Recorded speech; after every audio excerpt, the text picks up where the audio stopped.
Hi, we're Auction Conservation, and this is the Shoot Room Sessions.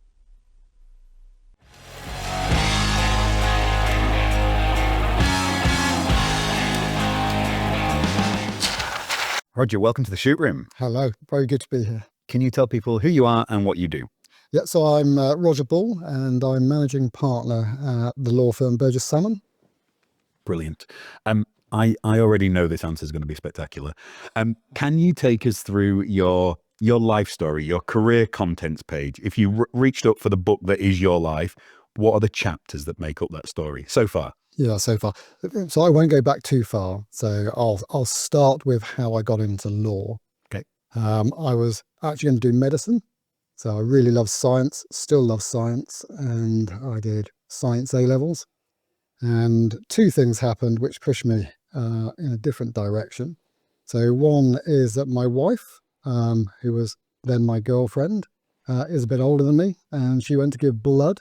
And I was too young to give blood, and I keeled over, and she didn't.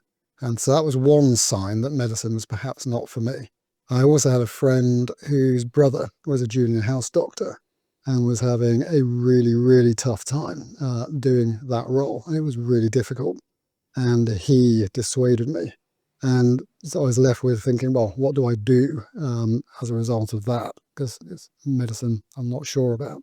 Someone suggested law, and I happened to have a neighbour who was a solicitor, so a probate solicitor in a small firm in Taunton.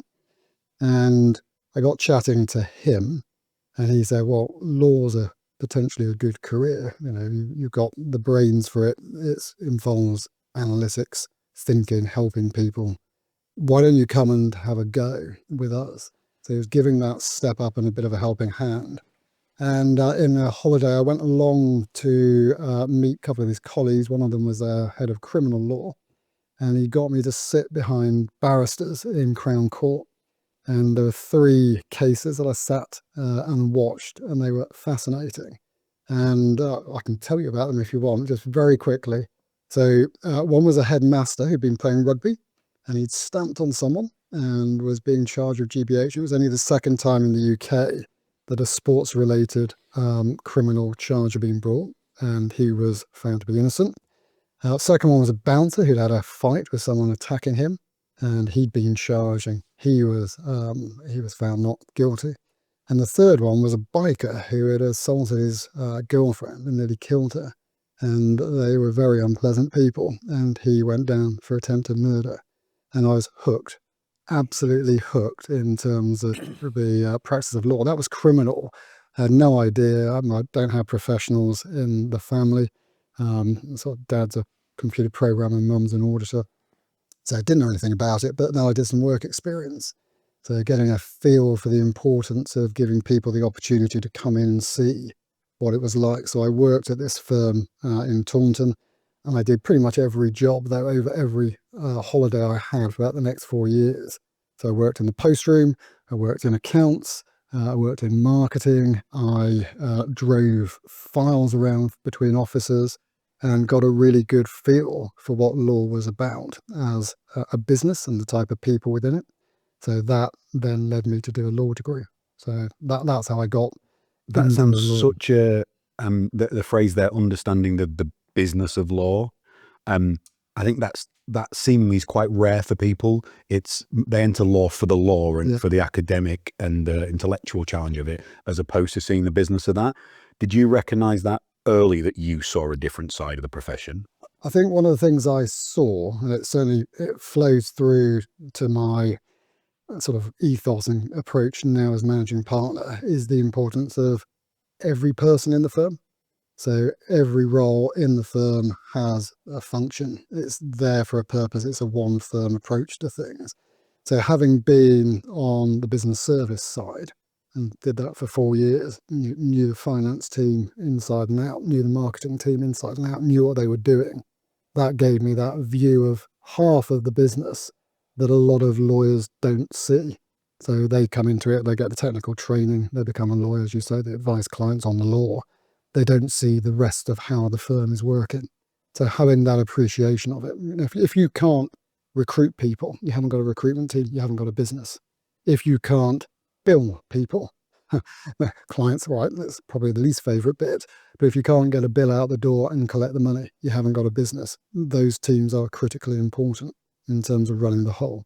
So yes, I think I got that appreciation at an early stage. I don't think you have to work your way up through a business, but I think you have a completely different perspective on things if you do. So, a large part of what we do is predicated on land and property. My dad was a builder. I was on building sites from being a toddler.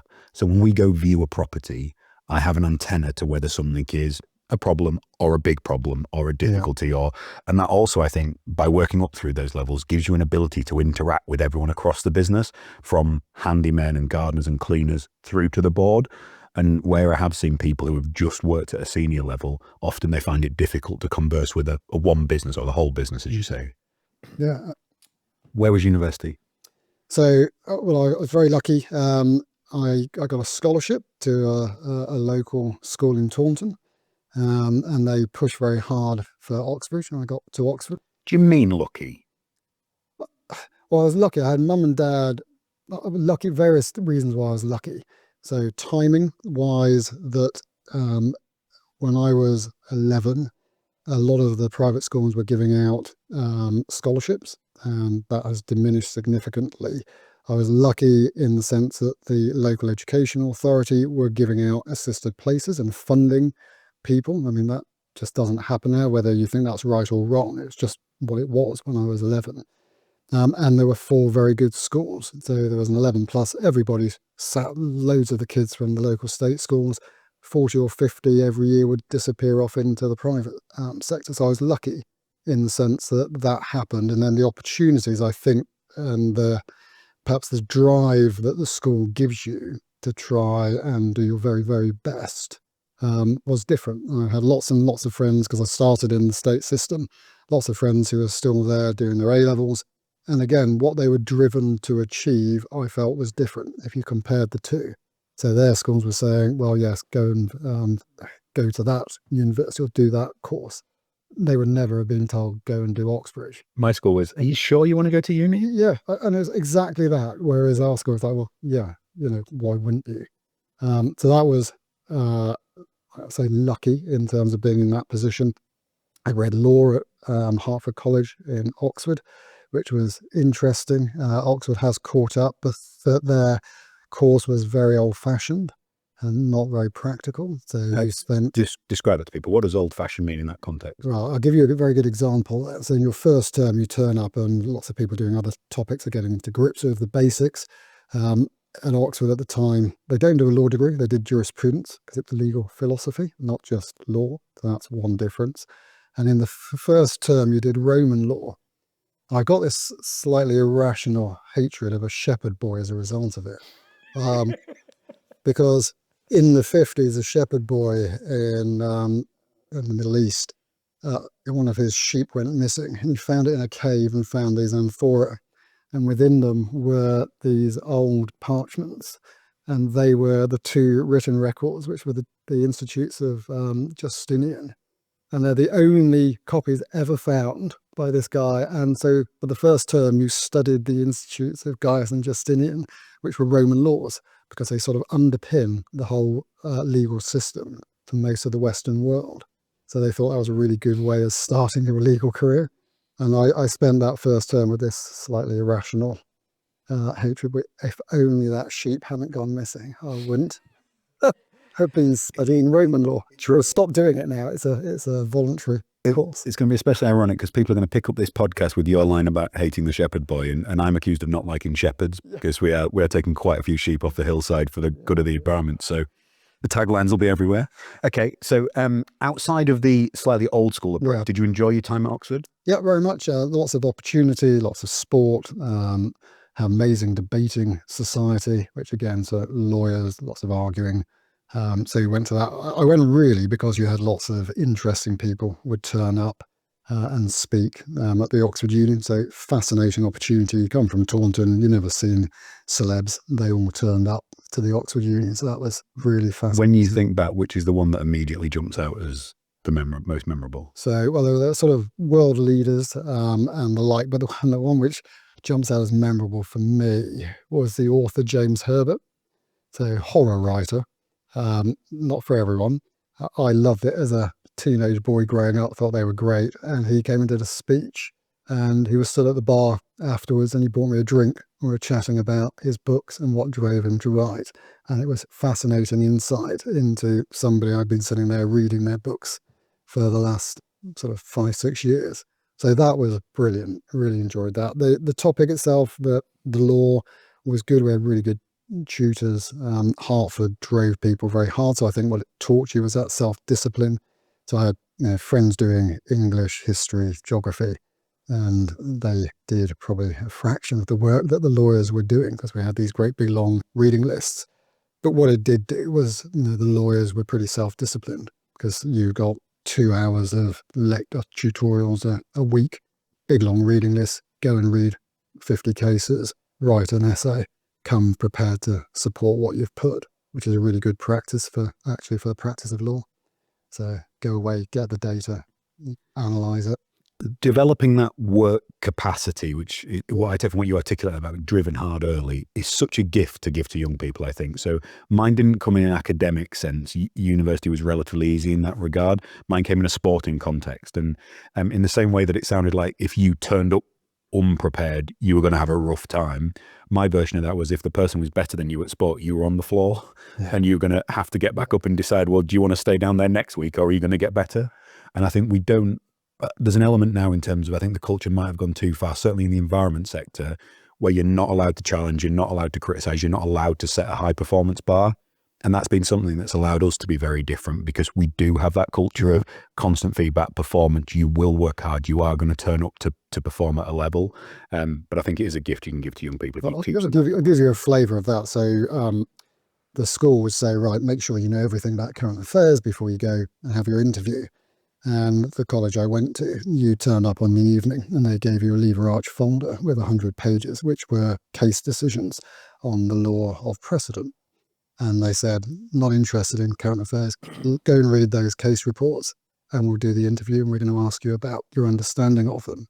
And apparently we've had it afterwards. Some lasted 5 minutes, some lasted 2.5 hours, because it was how long could you keep going and could you argue your point and did you understand it? And that was pretty much consistent then with how they approached it afterwards. And again, that is really similar to the type of work that lawyers do. Take a lot of data, work out what the key bits are, be able to talk to someone like you as a client. Yep. This is the critical 5 things. That was PhD for me. Yeah. So PhD for me was take away all this and come back with the salient point. And anyone who asks me about whether they should do masters or PhDs now, my steer is always, if you love it and you want to dedicate your time to it, do. Otherwise, it's an absolute chore. But the thing I got was that ability to distill a huge amount of information and bring you back the really special point. And we're kind of adapting that idea that you described for our intern program this year. Yep. I don't know if this is going to be released before or after the intern program. So spoiler alert, if it's before. We're going to set them a task. So we bring our final intern candidates for a dinner the night before with us, so 20 or so from the hundreds that we get. We're going to set them a task overnight. We're going to say, look, here you go. This is what we want back tomorrow morning, please. Because that's the reality of working here. Things change that quickly. We should be assessing for the role, not for some construct of what it could be. Well, one of the best things I've done, I think, in the last year is come back to the business as a law firm. We are a responsible business. Social mobility, inclusivity are really important. And one of the schools programs we run is something called Bright Sparks. And we get kids to come in who are age 16, 17, and they spend a week in the workplace and we move them around business services and legal teams. But they have an underlying task through the week. And it is that at the end of the week, they have to do a presentation. And they have to do a presentation on what 3 approaches would you take to advertise your apprenticeship scheme to the market. And they stand up and they do a presentation and their mums and dads come in. And I work with a lady in our L&D team, Alison, and we sit there and we listen and we critique their presentations. But it's such a fantastic way to, one, you get them collaborating all the week, all through the week. They're working together on this in their spare time. Quite often they've never done a talk in front of anybody, let alone their mums and dads. they're thinking about the business, and some of the ideas are brilliant and are ideas that we just wouldn't have because they're coming at it from a completely different angle. But at the end of that process, you've got a really good sense of how they performed, how well catering they'll be catered for in terms of that type of environment. Do you ever get the challenge that in your role, you shouldn't be spending that time doing something like that? Because you could be 10 different places for every time slot in your diary. Have others ever challenged you on that decision to use the time in that way? And I challenge myself on it as well, because I tell you, again, it sounds morbid, but it reminds me of that really famous moment in time when George Bush is sitting in that school and he's reading a story to kids, and someone whispers in his ear, the Twin Towers are being attacked, something's happened, and he's sitting there, and part of you goes, why is he sitting there? What's that all about? Why isn't he running the country? And there is a bit about you're managing partner of a large law firm. Shouldn't you always be doing strategy? I think it's actually a very broad and mixed role. And you have all sorts of community stakeholder groups that you are responsible for, and you are the ambassador of the firm for. And so someone might say, why aren't you driving our business development? Well, I do bits of that. I do parts of business development, but actually demonstrating and living social mobility and saying this is important to us from the top, and being there. It's an hour on a Friday afternoon where I sit and listen, and I love it. And it's one of the best things I do all year round. Well, one, I enjoy it. Two, more importantly, it's really important. Those parents see the managing partner of a big commercial law firm going, this is important to the firm, so much so that the managing partner is sitting here along with the people team, listening to my son or daughter doing it. So it gives a credibility to it and an authenticity to it. And when we say it's important to us, it's a really good way of demonstrating that. And that applies to a lot of the things we do. So you can be, you can do that one day, you can be talking to your insurers. The next day, well, that's a critical part of running a business. If you haven't got PI insurance, you don't have a legal business. It might be talking about talking to clients and going and doing CRM. So I don't do fee earning, or very, very little fee earning. It's managing the business. But one of the things I really enjoy doing is going out and doing client care conversations, finding out about the clients, helping teams internally to ask questions of clients that I can do from a quasi-independent position. All of those different things add up to the whole. And it isn't spend all your time doing this, all your time doing that. It's a mix. How do you make sure you're present where you are? So in that scenario, email will be going, phone will be going, there'll be 10 other calls for your time. How do you make sure you are where your feet are? I think it takes a lot of time to work on being in the moment, and it comes with experience.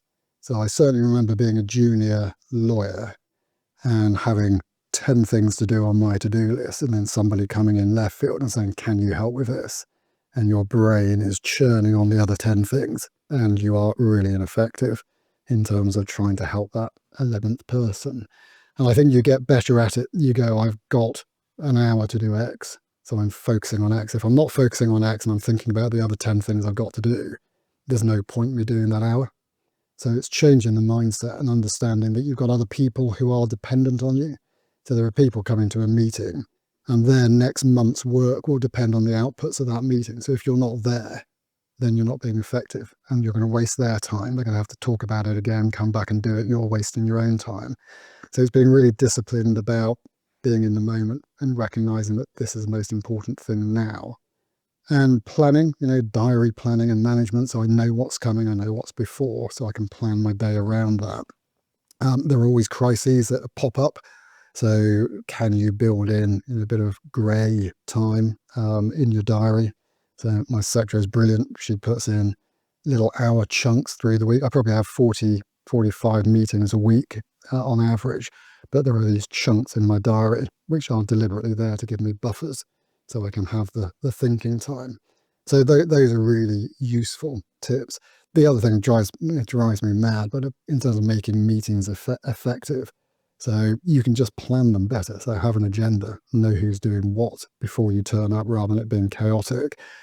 Have agreed actions. So don't allow people to leave the meeting when you haven't agreed what the next steps are. So make sure it's documented and everyone understands it, because the worst thing is you spend an hour talking, have a great, lovely chat and discussion, and then you come out of the meeting and an hour later you go, so who was doing that? Yeah, communication Oh, isn't an outcome, is it? No. It's a vehicle or a tool to get to an outcome. So it's learning again that being in the moment means being effective, finishing those things, actually getting the outputs and making sure you're not wasting time and then having to come back to it. Lovely. Take us to leaving Oxford and the start of it. Yes. So did law school, Chester, at the College of Law, which starts to do the practical side of law with a course called the LPC. So you're starting to learn about how you interact with clients, how you draft documents and the like. I'd applied for a training contract in, I think it was my second year at university, and I grew up in Taunton. My now wife and I had the discussion, where do we want to live? And the answer was, don't really want to go and work in London. We're sort of quite happy in the southwest. So I looked at Exeter, I looked at Bristol. Presumably the majority of your peers were going the other way. Yes, so the vast majority went to London to start with.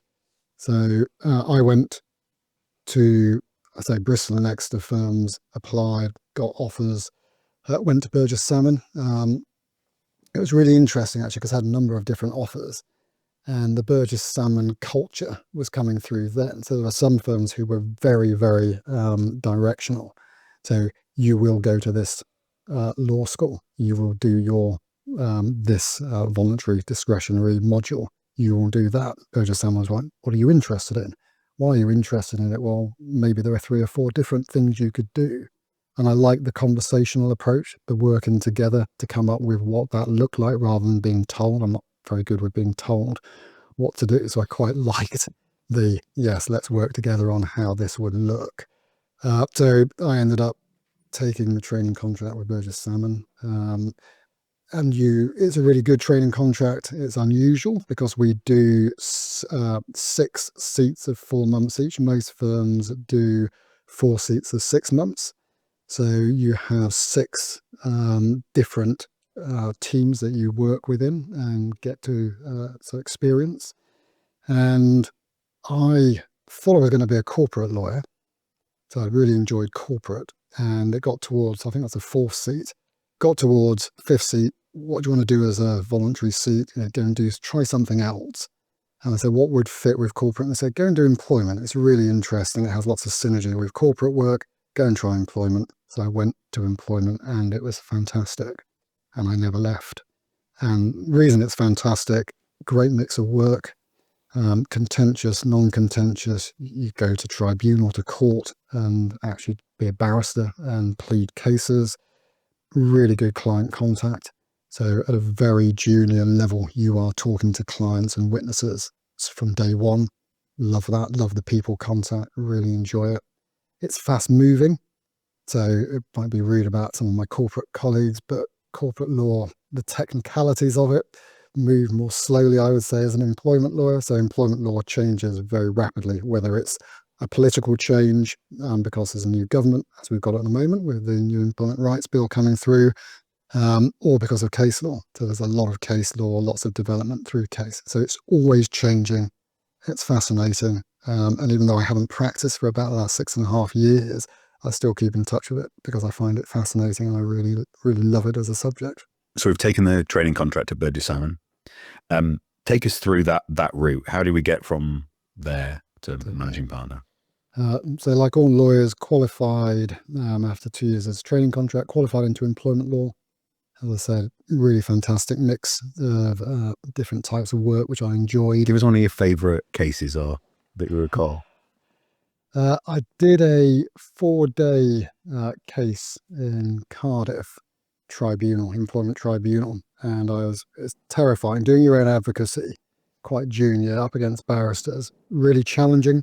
So again, one of the things the firm was very good at was to say, how far can we push you with support, but to challenge you and to bring you on. And it was a 4-day employment tribunal hearing came up. I'd been doing the prep work on it, and they said, you go and do the advocacy.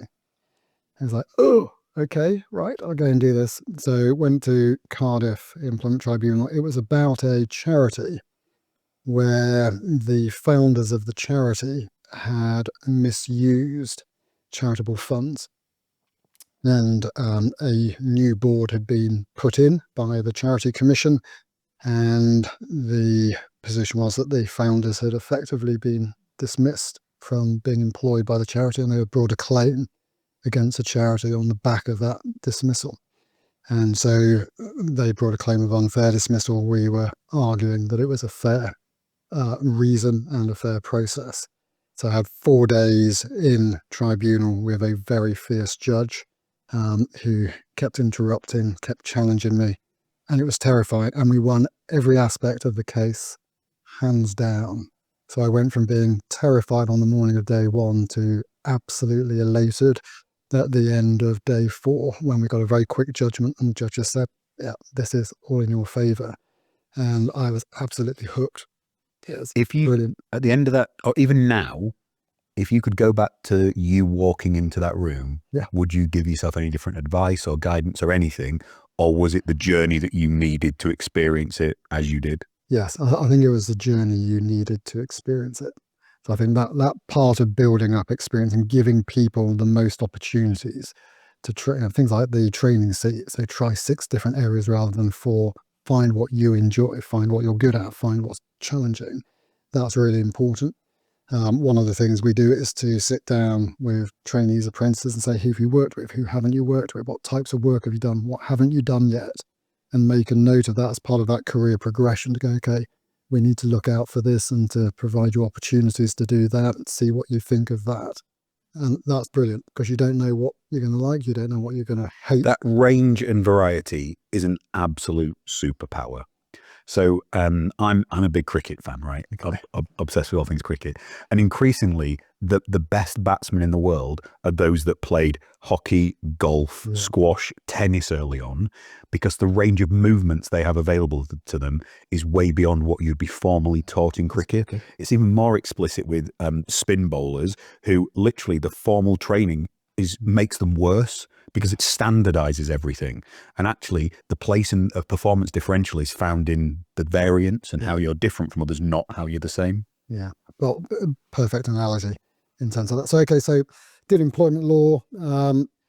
I came up through, so we have solicitor. When you qualify, associate, senior associate, there's a really good career structure behind that. And did you always know you wanted to climb? Yes, I think reasons for wanting to climb. So, competitive, actually. I was going to say ambitious, but it's more competitive. So I've always wanted to do whatever I was doing to the best of my ability.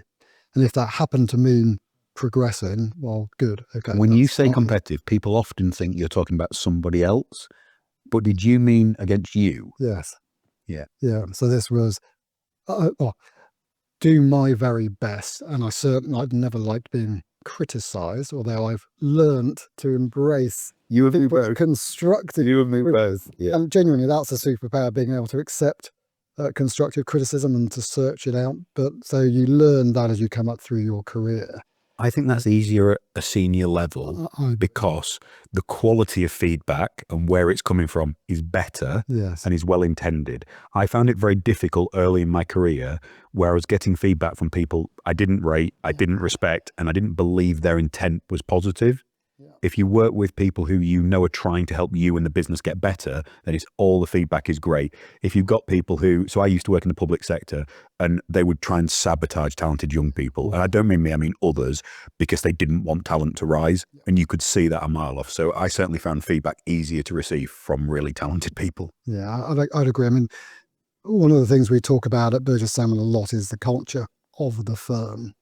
And I think a really good example of what the culture of the firm is like is the feedback that we give and people seek. So when you're a trainee, every person you interact with is trying to help you and trying to make you a better lawyer or junior lawyer. And so even when it's constructive criticism, and it might be quite hard to receive, actually it's really supportively done, saying I made the same mistakes when I was younger. So I know exactly where you are. I can see why you did that. Next time, try and do it this way. Or it may be, I've seen this, I'll give you a heads up, I've seen this happen before, so just make sure that's not going to happen. So it's actually getting to it before it even happens. And then when it happens and afterwards, it's supportive. Are you okay? There's another one coming up. Let's put you straight back on it, because you can then learn the lessons and put them into practice straight away. And I'll be there looking over your shoulder and just checking you're okay. And it was a really safe space to do it. Things like making mistake and negligence, it's a part and parcel of every lawyer's life. You have professional indemnity insurance.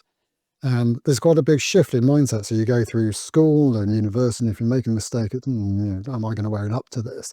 What I say to our apprentices, our trainees when they come in, own up immediately, because 99 times out of 100, we can remedy it very quickly. It's great for learning because we will talk you through it, where it went wrong and how to avoid it in the future.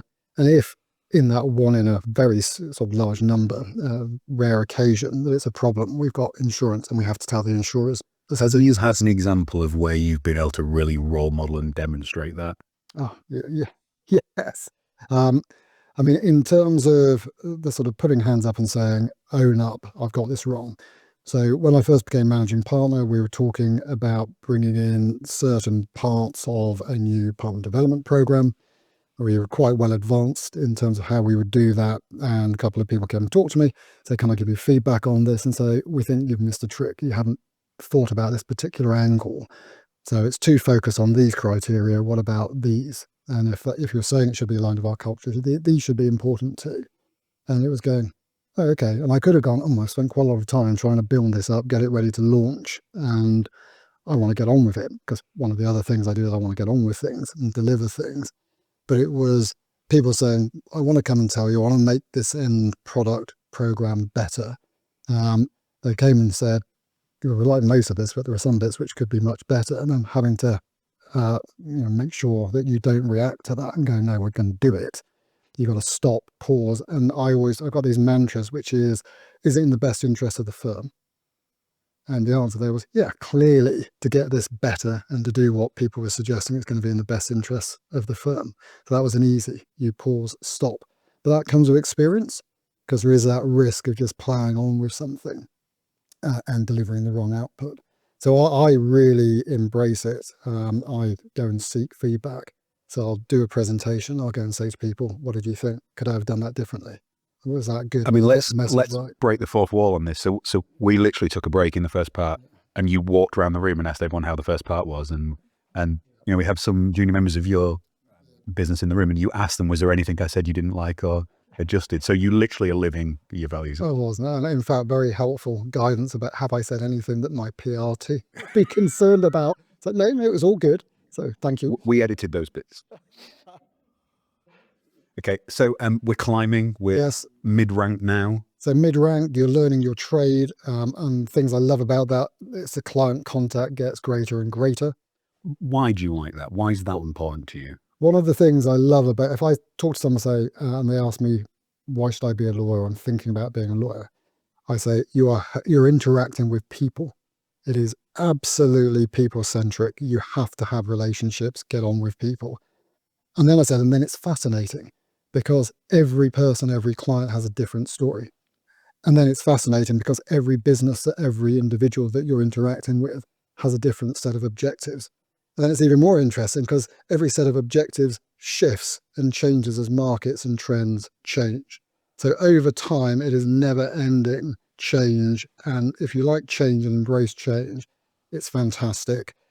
You build relationships with people. And so I can say now, there are clients that I talk to and meet up with, maybe the client partner, or do a CRM, client relationship management meeting with them, who I've known now for 30 years.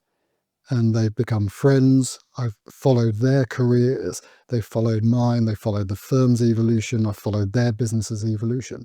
And that's immensely rewarding. And so I can look at it from this end of the telescope and say, it gets better and better and better. It was great as a junior lawyer because you've got all these like-minded people in all these different sectors. It's fascinating. And if you want to go into business rather than law, and I was always interested in the interaction between business and law, I think that's really important to be a good lawyer. You've got to want to understand your clients and their businesses, and you've got to be nosy. So I want to ask questions, find out about what you're doing, then it's perfect. So as you build those relationships with clients, you understand how human dynamics work, you understand commercial dynamics, what are the drivers within a business, and you understand the business objectives across all different sectors. And that was fascinating. So I was thriving on that, really enjoyed it.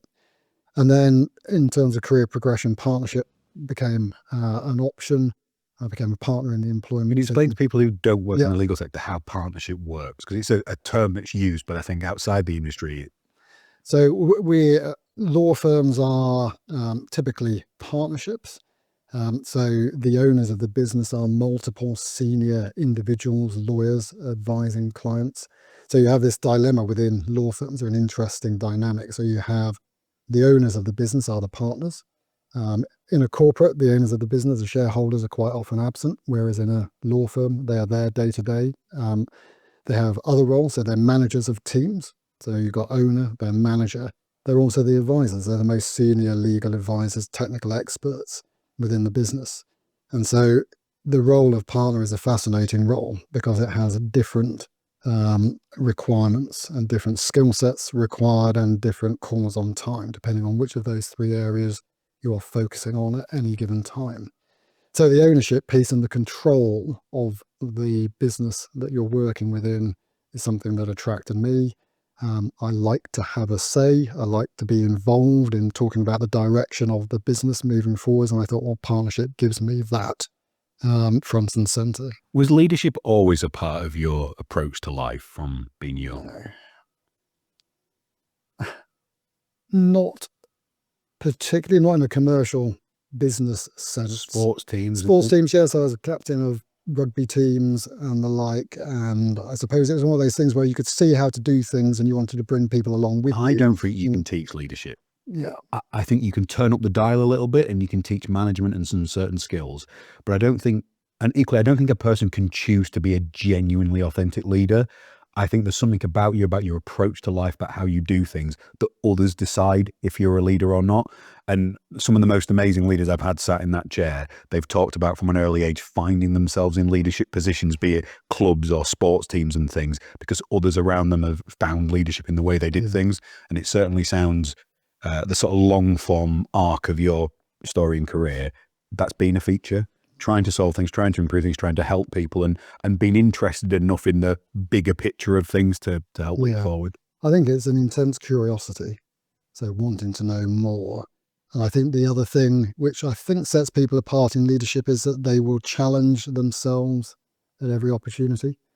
Because I again, if you step back and look backwards, there are moments in time in everyone's career, and we say this to people across the firm, you could have taken the easy route. Are you challenging yourself? Are you competing? Are you trying to be the best you can be? Or are you going to challenge yourself, put yourself out of your comfort zone, take on something which may be terrifying, but it's different, interesting, challenging? You don't have to not, do you? No, I don't like saying no. I don't like backing away from a challenge. Yeah. So if there's a challenge and that's difficult, you might take some time, and you should take some time to think about what it means to take that next step and talk to people around you. I'm a great believer in engagement and listening to others and talking to others. And we're just talking about that in this room. But talk to your family. It's got to be a family decision for those. So even in those scenarios, you're not deciding whether to do it or not. You're already thinking about how you're going to do it. There might be a little bit of that. There might be a little bit of that. So yes, you picked up well there. There might be a little bit of that, which is 90% there. And there might be a bit of, there's a consultative role to play in this. And it's bringing people with you, isn't it? Yeah. Which is, it is a much easier place to be if people believe in what you're trying to do collectively. So we're, within the firm, one of the roles of managing partner is driving strategy. So we are about 3.5, 4 years into a 5-year strategy at the moment. So we're well into starting to think about our 2026 to 31 strategic period. And that is an individual effort. That is a very wide, collaborative, consultative effort within the partner group, but across the whole firm. So that engagement with others is really important in terms of what we do. So want to listen, want to pull out ideas, get brilliant thinking across the whole firm. If you said, describe the firm to me, it's a community of brilliant people with brilliant ideas, with brilliant potential. Some are delivering it, some have it, some will be doing it in the future. And it's pulling that together and getting those brilliant ideas out, and encouraging people to feed them to you, and then taking that data and going, okay, what do we craft from that in terms of strategy? Are we ambitious enough? Are we competing enough? Are we driving it forward in the right way? But it's got to be consultative, and you've got to bring people with you, even if you might have an idea as to where you're going before you start. Love it. How did the step come from partner to managing partner? Okay, so we knew that the previous managing partner was going to retire within a certain time frame. I'd always been involved, interested in the management side of things. So beyond the pure giving legal advice and running the team, I was interested in the bigger commercial picture of running a firm. So wanted to get involved with that. As well as being, so I was a partner, I became head of the employment unit about 13 years ago. So I'd managed the employment team, that head of department type role. So I'd seen that aspect of the business. That's one of the important stakeholders that I have, our heads of department across the whole business. I'd also been on our executive committee, which is an operational committee.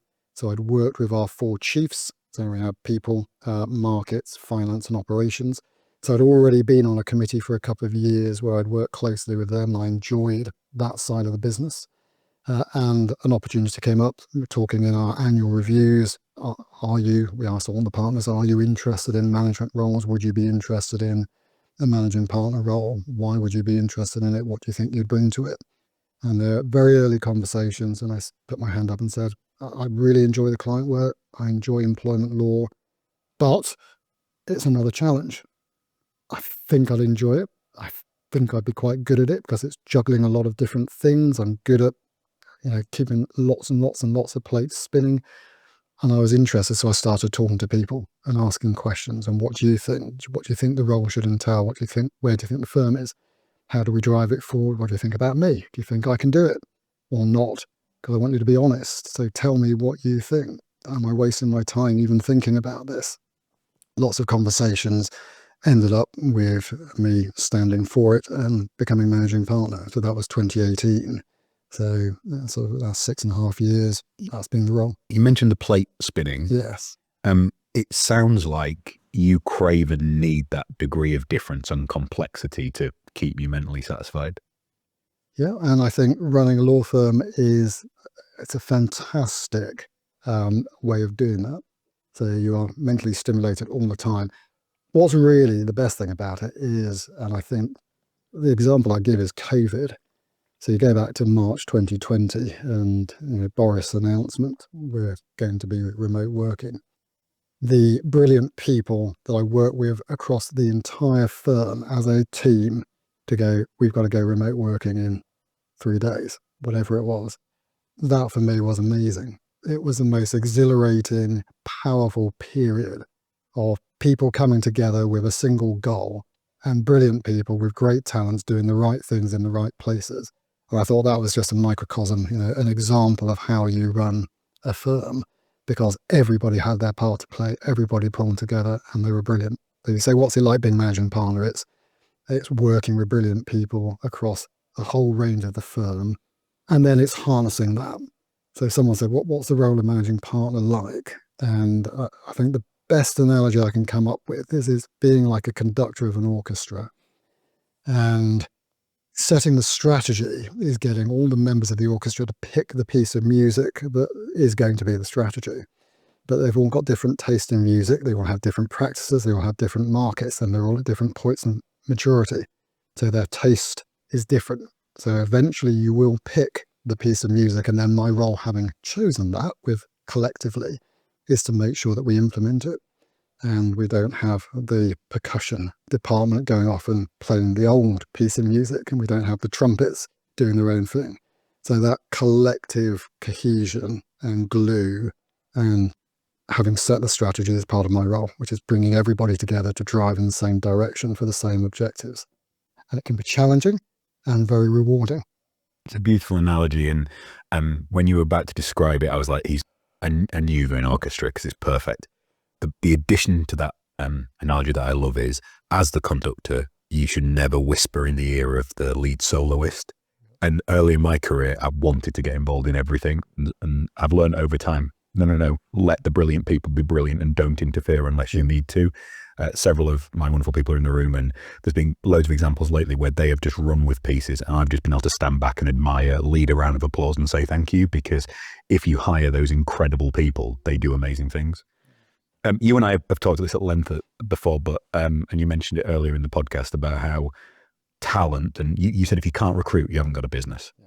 I think the attraction of talent is the single biggest thing you can do to improve the business. You've got the players you've got on the field, you can improve them, but the talent is there.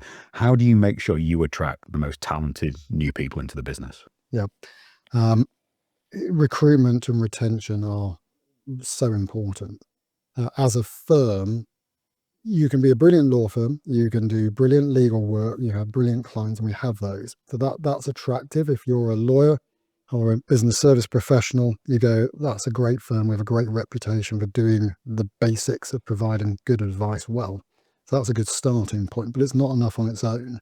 So what you really need is something that differentiates you from the hundreds of other firms out there. For us, I think it's our approach to being a responsible business and having a purpose beyond purely just delivering legal advice.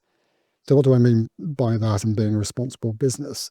So it covers a whole host of things. It's around ESG and sustainability. It's around social mobility. It's around inclusion. It's around diversity. It's around our engagement with our community stakeholders and being authentic to that. We have within our purpose statement, making our people, our clients, and our communities flourish. And each aspect of that we live and we talk about and we shout to the rafters about what we do. And I think we do it differently. So there's an award for law firms, which is Roll on Friday, Best Law Firm to Work At. And it's unique in the market because it's voted for by your own people and it's done anonymously. So we don't have any skin in the game. It's run by an independent organisation. It's anonymous, but it's your own people voting.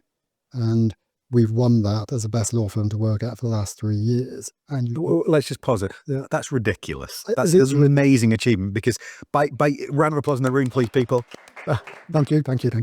Because by winning that, it's harder next year. Yes. Psychologically, as people, have you heard of something called the Kano model? No, go on. It's a psychological concept that says you adjust to the norm. What you experience becomes the norm. So the traditional analogy as it's written is a person buys their partner flowers on a Friday. Thank you very much. That's lovely. Next Friday, oh, wow, thank you again. Third Friday, where are my flowers? So you become adjusted to it. So by virtue of you winning that second year, what was good now is normal. Yes. And you've done that for the third time. That's so impressive, Roger. And I agree with you. You come back to the challenge. Of course, the first thing you say to yourself, okay, we've got to keep and maintain and improve. Go again. Yeah. And I think that's what we do there. It is saying we can't stand still. Everything we want to do, we want to improve. Come back to the culture. One of the aspects of that and how we formulate it. Yes, there's a leadership team which formulates which initiatives, which projects you're going to support and do. A lot of it is listening and engagement and being interested in what people want to do and want to tell you about. So we have a whole host of gathering information and listening and engaging with people across the firm. So it might be a survey. So we do a whole firm survey.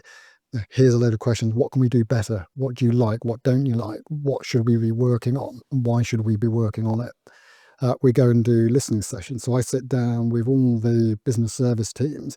They tell me what they do, and then they Q&A me and ask any questions, and then I listen and say, how can we improve this? Do you have a way of making sure that you know you're getting the truth? Because some people outside of a culture can think, you don't speak truth to power. You don't, the most senior person in the business, you do not. How do you make sure you try and get honesty? Yeah, multi-layered. So some of it will be, here's an anonymous survey with 3 text boxes. We want to know your thoughts on how is this working, how's that working, where could we improve? You can do that anonymously. We have very safe spaces within teams, so lots of team away days where the team managers who have really good working relationships with their teams are teasing these things out.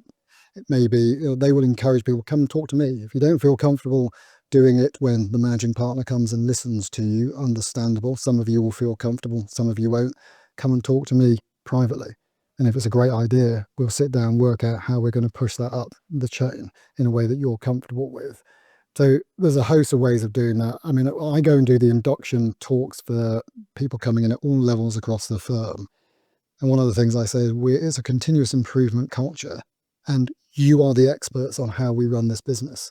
So you will have ideas, you'll have questions. Why on earth are we doing it this way? Well, we've been doing it for 5 years. Well, challenge it then. If you think we can do it better, you've seen it done better, challenge it and then push that to us. So I'm saying from the top on day one, when you see things that we can do better that you don't like, call it out, come and talk to us.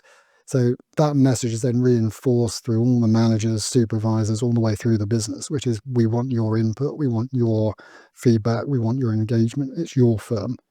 So come and talk to us about how we make it better together. So that's the approach. And I don't think that many firms do it that way authentically. There are lots who talk about it, but we spend a huge amount of time and effort and energy on doing that and try and do it as well as we can. Picking up on your culture point, I have a very privileged position of knowing every level of your business. So very fortunate to get to speak to you, very close with Ross Simpson and his team. And as a result of a presentation I gave for you a few years ago, I also now know one of your early entrant solicitors who's come through your program and graduate training and things. What's really lovely about that lens is I get to cross-reference and check everything you say about the culture of the business across the whole thing. And without meaning to embarrass you in any way, that's exactly what my friend Emily has found coming in as a new graduate and starting in the business, that sense of allowing you to be yourself, welcoming your thoughts and opinions and that collegiate approach. And she just says how supportive she's felt at every level of it. So what you hope you have built, Roger, throughout that whole business. That's good to hear. Thank you. 800 people? 1,100. 1,100? Yeah. Wow. Across how many offices? So we headquartered in Bristol. We opened a new office in Edinburgh about 5 years ago, and we're over 80 people there. We have an office in London. We have probably about 40 people permanently there, but it's a hot desk site as well. So we have people from Bristol and Edinburgh working all the time in London. And then we have very, very small offices, one in Dublin, which is for European trademark work, and they have access to the European Trademark Registry, have to be within the EU to achieve that. And Cardiff, because we have a number of clients in Wales who like to meet us in Cardiff. So we have a small office in Cardiff to achieve that. So how do you ensure the culture spans that geography and that range of people? I mean, this is a self-serving question because when I worked in the public sector, I managed 1,500 people in my last 3 years there total. And it's a very different leadership role to, I get to work with 30 amazing people now, but people that I know and can directly work with on their career and things like that, and love that small team. Yeah. As we scale, what are the key things to bear in mind? Yeah, so really good question. Lots of different facets to that. I think there's a piece on recruitment. So recruiting people that you know will work well with existing people, existing teams. So that's good. Balance that against diversity and inclusivity. And How do you find that sweet spot? You put a lot of time and effort into the recruitment process. You talk to people more, you have more meetings, so less formal interviews, more meetings, more chance to interact, longer periods where people are coming and trying the firm and we're trying them. So it may be for a week, it may be 2 weeks of work experience, whatever it is, you get to know people before they join. You have more people in touch points with that individual rather than being one. That is such an important point. So we have a minimum of 7 people in the team meet every potential candidate. When I say meet, that's from CV through to video screening, through to an interview, through to a coffee or something, because I think it works 2 ways. One, that person coming in is seeing the culture they'll be working. Do they like this place? Do they want to be here? And also from a leadership perspective, I've seen so many businesses where the boss goes away, finds someone and goes, oh, I've got this new person, and throws them into the business. Where have they come from? Who are they? Whereas if 7 or more people have been part of that decision-making process, you mentioned it earlier, you're taking people with you. You don't have to sell them on this candidate because they've chosen them. They're part of that decision. They're already, you're right, the people who've met are already enthusiastic. They've started to build that relationship and they are then supportive on integration. So they will go out of their way because they've started to build that relationship to help and support. That's part of our culture anyway, to help and support. So I think that's important. I think clear direction on strategy and leadership, so very clear messaging from the top and then across the organization. So everybody understands the direction wherever you are in the organization, whichever office you're in, you are part of the whole and you understand the direction of the whole. So you've got that understanding, clarity, information being provided. And we spend a lot of time on that. So when we set the new strategy in 2021, we do whole firm briefings. We do regular leadership bulletins to the whole firm, video, written, different formats, but it's consistent across the whole organization. We then drill down from the primary strategy into local business plans within local teams. And we insist it's mandatory that those teams, the leaders of those teams, sit down and talk to their teams about their own business plans and how they cascade down. So everybody's got that understanding of where they are, where the entire firm, the overall firm is going to, and then where their part within it is. And that might be, matrix model. So you might be within a service line team like corporate, litigation, employment, whatever it is. But it can be an overlay with sector specialism. So I'm working in energy and transport and financial services. But understanding what the direction is, where I fit. So that's really important. And it doesn't matter where you are geographically located, you have a consistent message and set of information to guide you. We also vertically integrate teams. So if we have a planning team, for example, which we do have a very good planning team, then it doesn't matter where the lawyers are based. If they're based in Edinburgh, if they're based in Bristol, if they're based in London, then they are part of the planning team. Their leadership is within the planning team. It's not within the local office. They'll have people within the local office that they'll be working with day to day, and they have different relationships there and build that team sense within the office itself, because that's important as well. But you are looking at a matrix approach to make sure that that pulls together. And then the last bit of it is making sure you are thinking of your other officers. So this is something we are getting used to. There's still things we can do better, for sure. But it might be community engagement. Well, okay, we've been doing this in Bristol because we've been there since 1841. We've been doing this in Bristol with the community for years and years and years. Okay, we set up from scratch 5 years ago in Edinburgh. We've got to now develop and build our new relationships with stakeholders, community within Edinburgh, using the people, the great people we brought in, using their contacts, building new contacts, but doing it in a similar way. So there's not one approach in this office, different approach in that office. Maybe a tailored approach to fit the locality, but we're trying to be consistent. So we support charitable theme of the year. We're doing this here, this here, this here, and doing it in that consistent way. So there's quite a lot of work and thinking goes into making sure that your experience is something where you're experiencing Burges Salmon as a whole, not as this my local office. There are some bits where you do that, and that's quite right, and team relationship building, all those things, but we're trying all those different approaches to make sure we have that one firm approach, which is really important. And if you were speaking to an idealized client and you could say, what was your Burges Salmon experience? What would you hope they would say? Yeah, really, again, good question. And I do this because I go and talk to clients a lot on behalf of the firm, and I say, how are we doing? He does do that. I mean, we did ours in a rainforest, but he does do. We do that. I'd want the client to say, and this is when I'm doing the induction, I'll do the mirror image of what I say to people within the firm, which is, I would love a client to say, they're part of our team. They're an essential part of our team. I know that they share our objectives, or in fact, step back, that they've understood our objectives. They buy into them. They've helped shape them in conversation with us because they understand us and our sector. They've bought into that and they understand and told us how they're going to drive us forward and achieve our objectives as a client. I'd like them to say that we've built a long relationship, or it's a new relationship, but already it feels like we've worked together for a long time. I'd like them to say that people are really responsive and go above and beyond, and they're there alongside me. When it gets difficult for me in my job as a client, I know I can go to lawyers. People from Burges Salmon doesn't have to be lawyers. We've got people providing support from across the business. It could be legal project managers. It could be members of the finance team helping people budget within a client project. Whoever it is, someone from your firm is helping us to add value to whatever it is, They're making my life easier. They're driving our business towards its objectives, and I can see that, and I understand it, and it is consistent. So it doesn't matter who I use in your, I love that, this is brilliant. If a client says to me, it doesn't matter who I speak to at Burges Salmon, I get the same approach, the same level of interest, the same care and attention, and the same understanding. You deliver that. You know, it doesn't matter who I speak to, I get the same consistent approach. That's brilliant. Love it. Which area of the business are you most excited about moving forward? Yeah, well, obviously as managing partner, it's the whole business. So all of it. We're starting this strategic review period now. And one of the things that we will do is to look at our markets.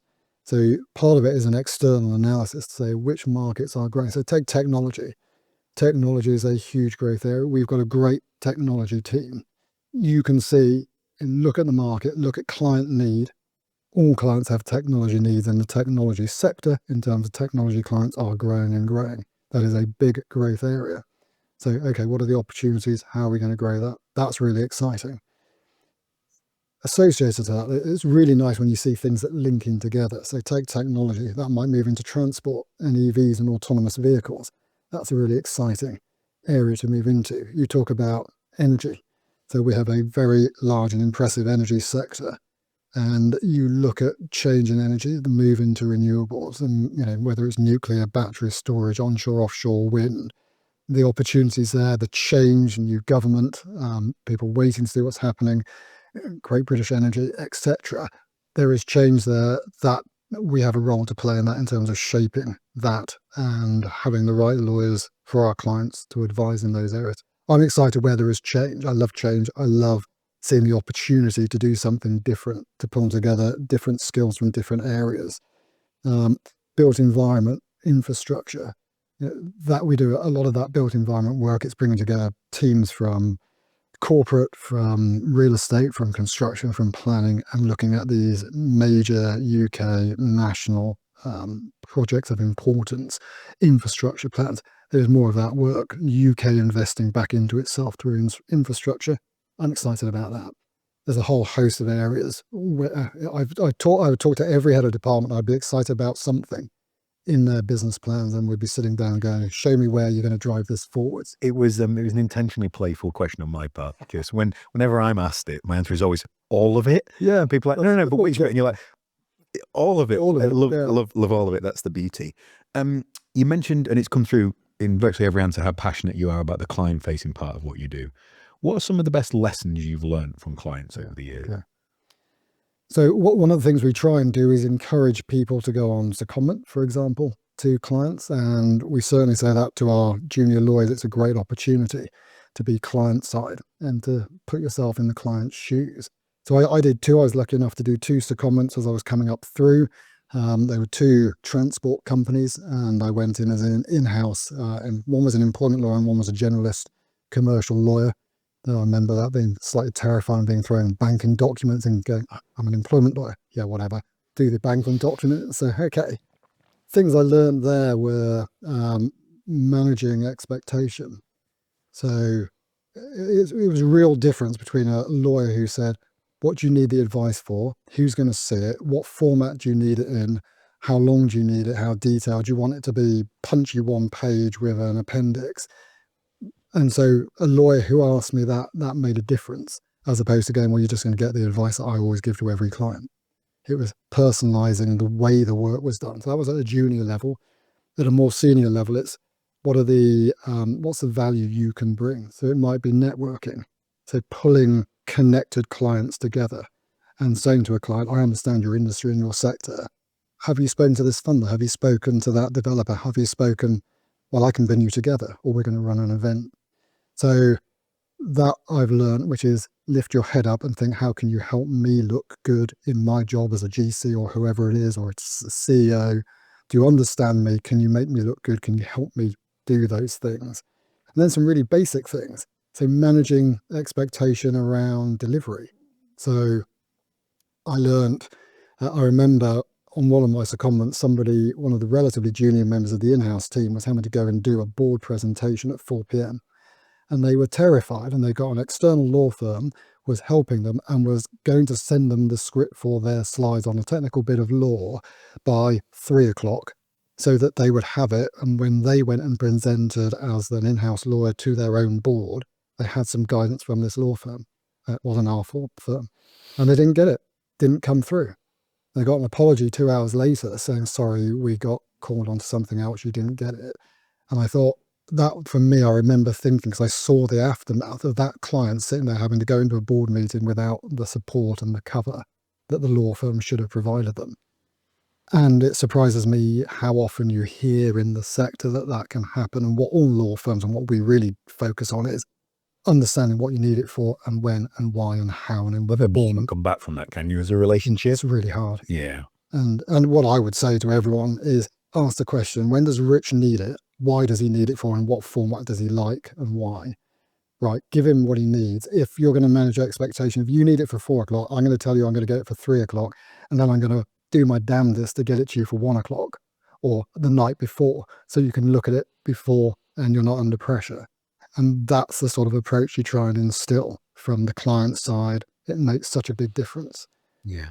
Other things we've seen, last one is lots of collaboration. So making sure you're pulling the right team together. So we are a lockstep partnership. What it means is some firms will pay people as partners based exactly on what they as an individual bring in. And it brings with it a very individualized focus for a lawyer.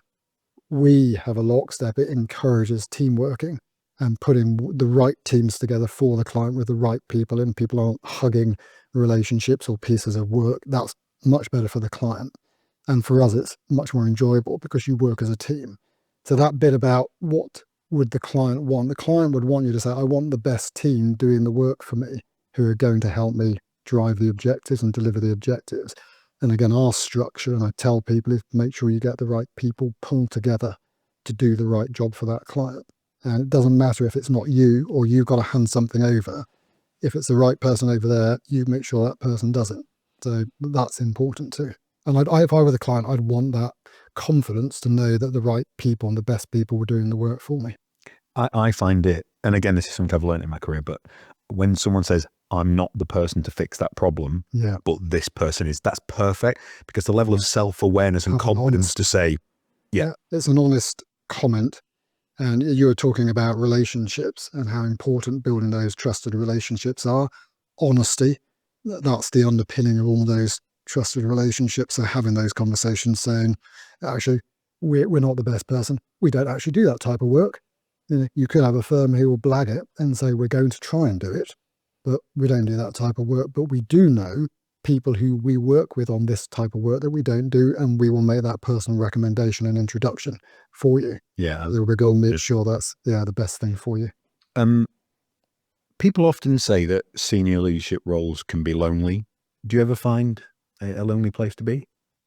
Occasionally, it can be, because it's an unusual role, because you have complete visibility across the entire organization, and different strands are irrelevant to some people. So if you talk to that group, they're not going to be interested.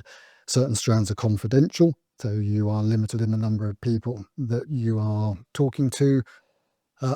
Inward looking to your role as a managing partner or in leadership, lots of people have bits of visibility of what you do, but nobody or very few people have visibility of the whole.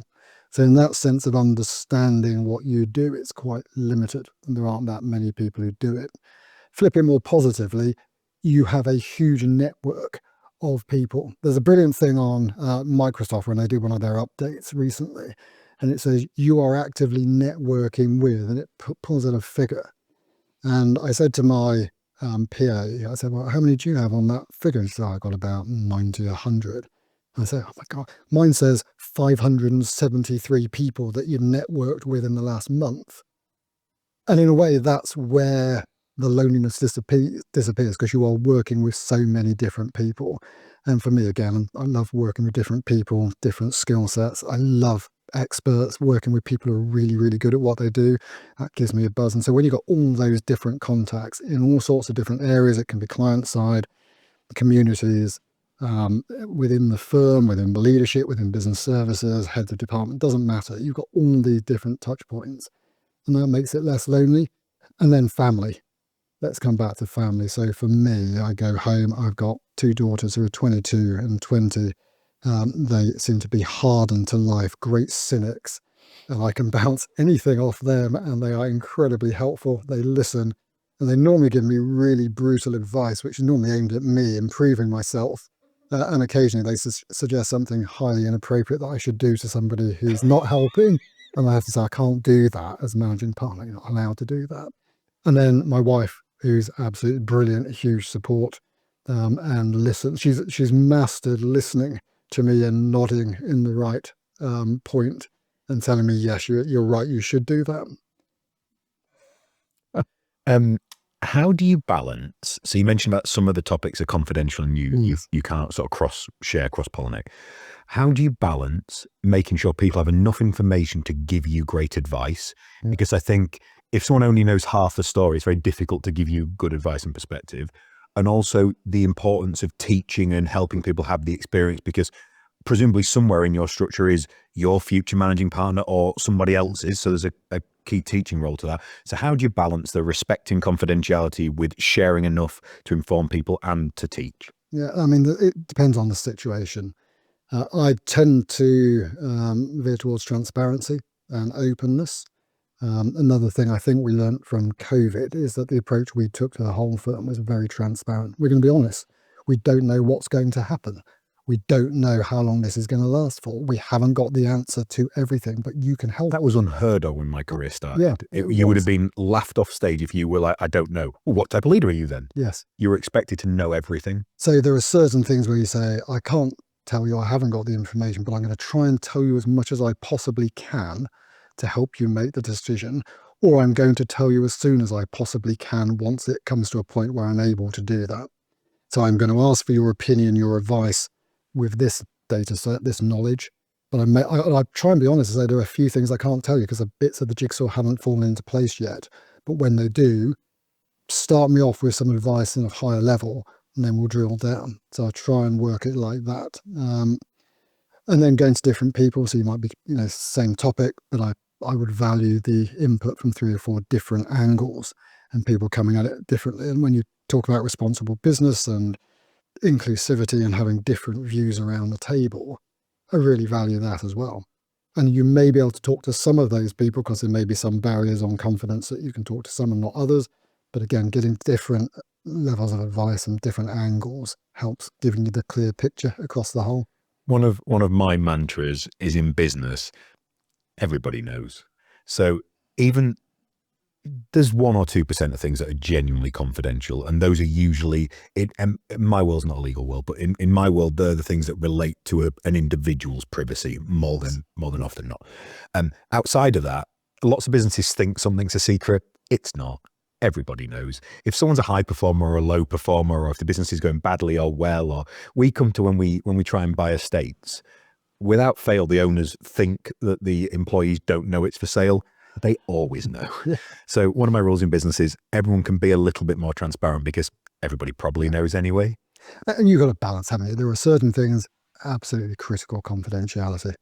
And that might be because it's personal data. It may be because it's market sensitive. Absolutely right. 100%. There's no question. It's got to be confidential.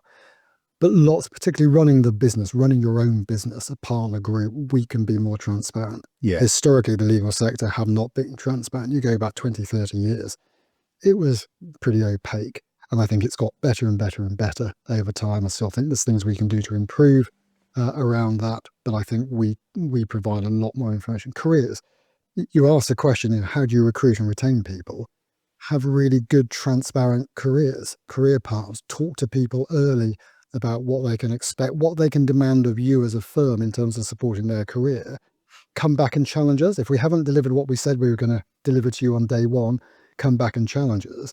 And you only do that by being transparent, by saying this is what we should be giving you, this is what you should be looking to receive. And if we haven't, we're open for you to come and tell us. And please do, because we want to try and do this as well as we possibly can. So that's all about transparency.